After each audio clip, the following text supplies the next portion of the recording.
Would you like to be happy? And how does it change your life? If you could, anytime. Hello, everybody. My name is Slavomira Hercegova. You are watching Ars Vivendi by Slavomira. And in today's episode, I would like to introduce you Martin Heiduk. He is the happiness strategist. So I'm so excited to have him here and to share with you his opinion about happiness. What does it mean? Is it possible just to achieve happiness? As is it possible to take happiness as a project? Hello, Slavomira. Hello, welcome. I'm so happy to have you here today. Thank you. And this is a project. Yes. So let's talk about happiness. Okay. Uh, what does it mean to you? To be happy is simply to be joyful and to be fascinating. But I think that many people think that happiness is something like bliss, and that they would, when they are happy, actually, that they are always in a state of bliss. And I think this is too much overdue, because happiness is very banal, is actually very easy. Because if you think, oh, it's okay, then you're happy, actually. So happiness is something that we have all the time, but usually we have forgotten it. So, how you become the happiness strategist? Well, let's put it this way. As so many other people, actually, I have not been happy all the time. And somebody suddenly told me, you have to decide, you have to um, to make a commitment that you're happy, and you can be happy just by decision. And I said, well, that's very weird. And I asked several people, how can you decide to be happy? And that actually I tried to study it, and I found out it's really just a choice where you start to be happy. And I can teach you right now if you're interested. Yes, sure. That's what I'm interested because my own project, Ars Vivendi, which means uh, Okay. art of living, Hmm. it's about happiness because that's the reason why we would like to achieve all these our goals because people think that, oh, you have to get a better job or get more money or better partner or anything, and Hmm. then the happiness just like comes automatically. So you have another opinion, so let's talk about it. Okay, great. I think it is very important actually that there are two forms, or two forms actually, of happiness. I call it the basic happiness and the success happiness, actually. Because in order to be happy, you have to be happy. Now, when you're feeling unhappy, it seems like if, well, you cannot reach at any time happiness, simply because you already have to have it what you don't have. So this contradicts each other. Actually, this is far from the truth. Um, just to get into the basic happiness, let's talk about it. You have to know who you really are. And this is actually, you have to understand, you have really to experience that you have a body. You are not a body. That you have a mind. That you are not your mind. So when you have a body, actually, you can use to the fullest extremes parts of your body, and you still stay you. And similarly, if you go crazy and if you lose your mind literally, you still stay you. So you is not your body, and you is not your mind. But what is you really? You probably have already experienced that you are sometimes observing yourself, that you're tranquil, when you're in your zone, when you're just calm, when you're just relaxed, when you're just tranquil. For instance, when you're inside the forest and you're just enjoying nature, or as the Japanese say, you're forest bathing, then you really are at yourself. And in this case, you're just, everything's fine, everything is easy, and you're feeling okay. You can observe your body, you can observe your mind, and you are resting really in yourself. And this is the point. When you are in this self, you're feeling it's okay and everything is fine. And this is happiness. It's nothing more, it's nothing bliss or something like that. It's just everything is fine. And if anything goes wrong, even if you experience pain, the pain, this is not you. The experience, yes, this is your experience. But you experience pain actually, or joy, or bliss, or whatever. You experience everything in yourself, which is your human nature. Your human nature is a combination of your body and of your mind. And when you grasp that actually, and you remember that you're always in the now, not thinking, just being. And this being in the now, as a result, you are connected to you, and you do not lose this connection. And this being connected, this sensitive connectivity, this knowing connectivity, this simply is called happiness. This is the basic happiness. But this happiness actually transcends even, which is the second form, which is simply success happiness, as I call it. So based on this assurance that you are you and everything is okay, even if you're failing, because you can lose your body, of course you can lose your mind, but you can re-embody again.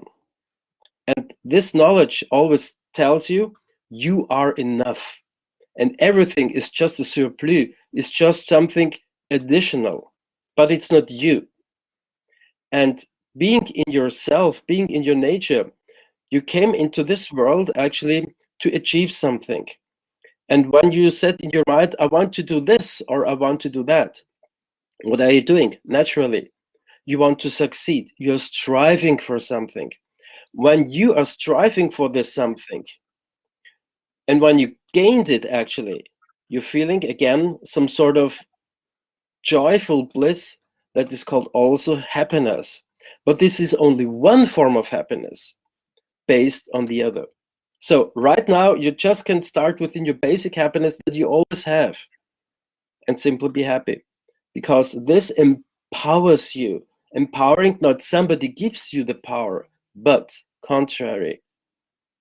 You empower yourself, you find yourself in the power, in the dynamis, because of your intention to make it in the work, or as the Greeks say, en ergon, which means in the work. So if you materialize it, your intention, this then usually is called success. Yes, I very resonate with this sentence. You are enough.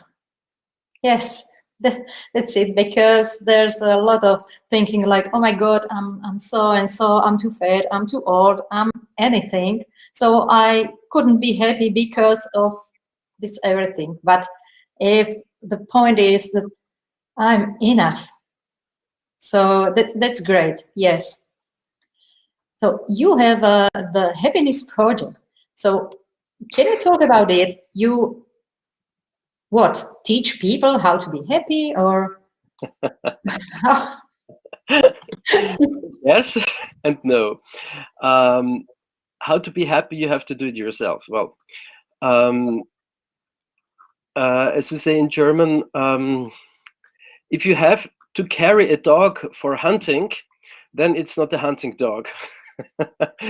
So you can, I think you get the point. Or you cannot drink for the horse. You can lead the horse to the river, or you can lead the horse to the water, but the horse has to drink himself, or itself actually, or herself. And so we can actually conduct people to guide them to find their inner happiness, and then even their outer happiness, so that the happiness is really complete and really to the fullest. But they have to do, they have to experience it themselves, but which is obvious. Now, how do we do this? Especially in these times when we are doing right now this interview, there is something going, let's call it viral. I just want to emphasize this way, and I think everybody knows what we are talking about.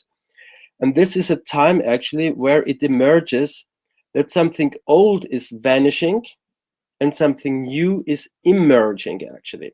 And the old thing that is vanishing is our own civilization that we're currently having today. And a new civilization is emerging. And this happens with us and without us. And it's our choice, and it can be our choice, to take an active part in this transformation, this extraordinary transformation, which is simply going on. And we from the New Civilization, we are an Austrian research association. We are intended actually to foster this transformation deliberately, to go from an old technocratic civilization into a new organic civilization. So a civilization that is governed by technocratic principles into a new civilization, which is guided actually upon cosmic organic principles. Now, how do we do this? This is usually be done actually by projects, innovative projects, which foster exactly this new organic civilization. You already heard about the green movement, the health movement. There are so many movements currently emerging, like the mushrooms come out of the wood actually when it was raining, and currently it's the time actually to do something, because it really is time for a change.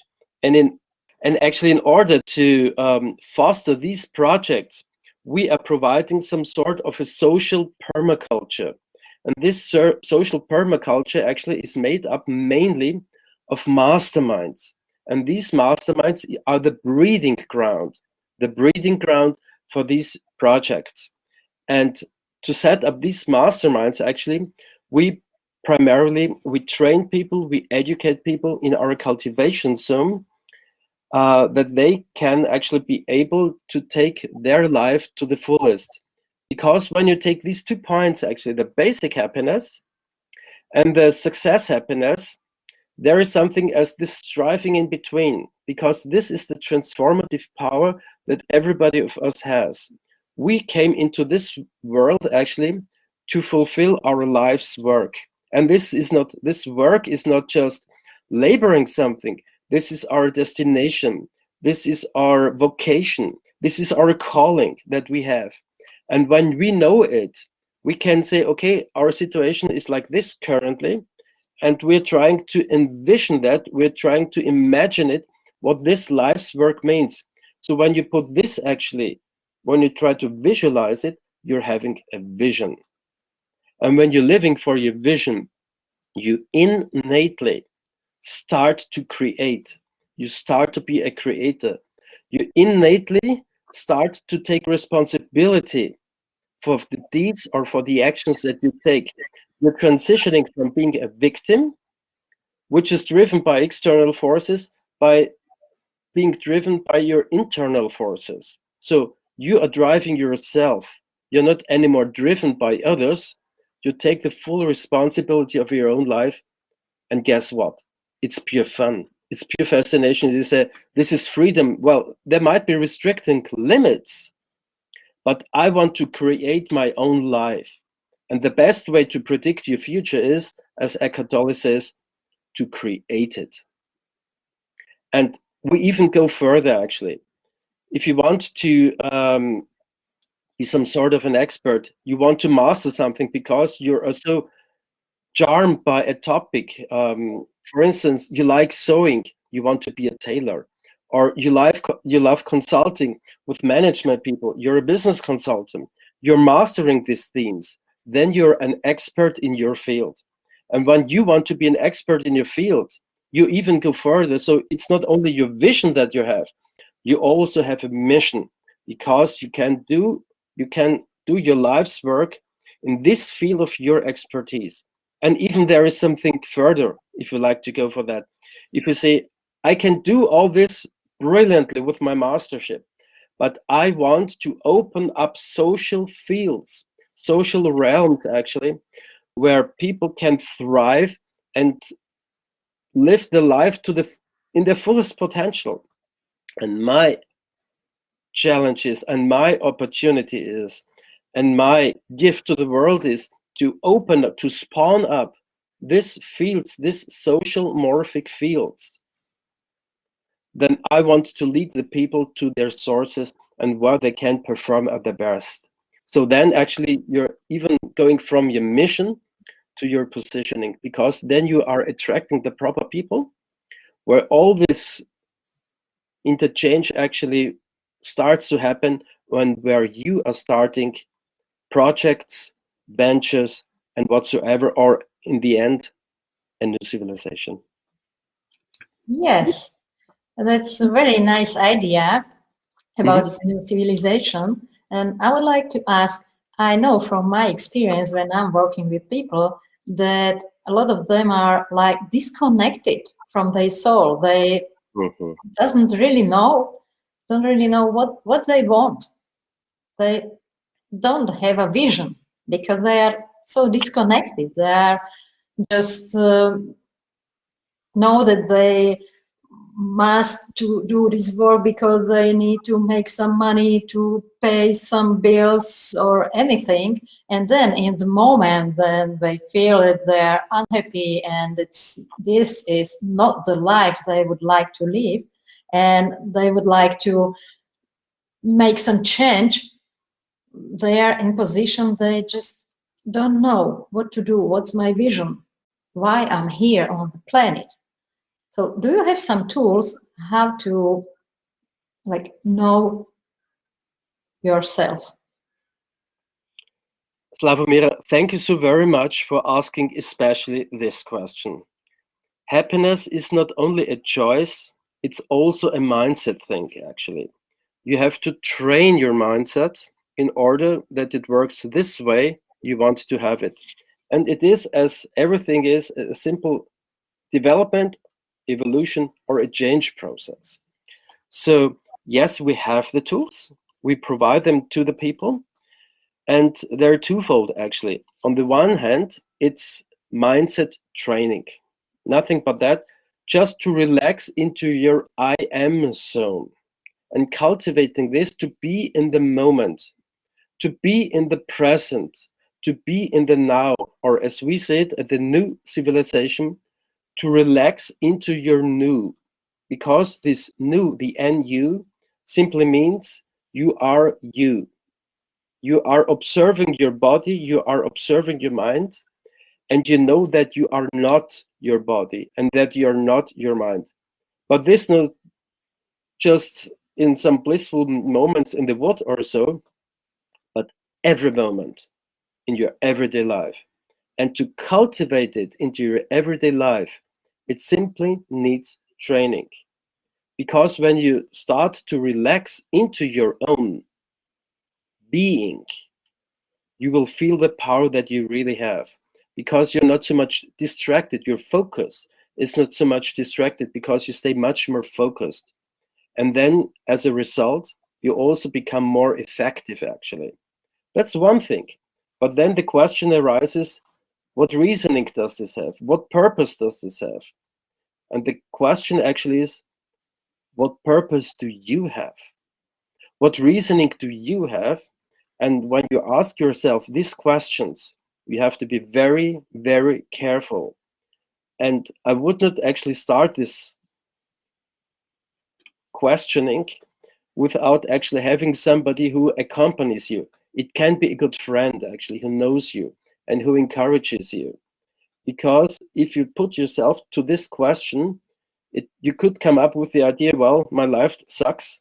My life is of no worth. Well, then, let's take the consequence. Let's terminate it, which would be nothing but suicide.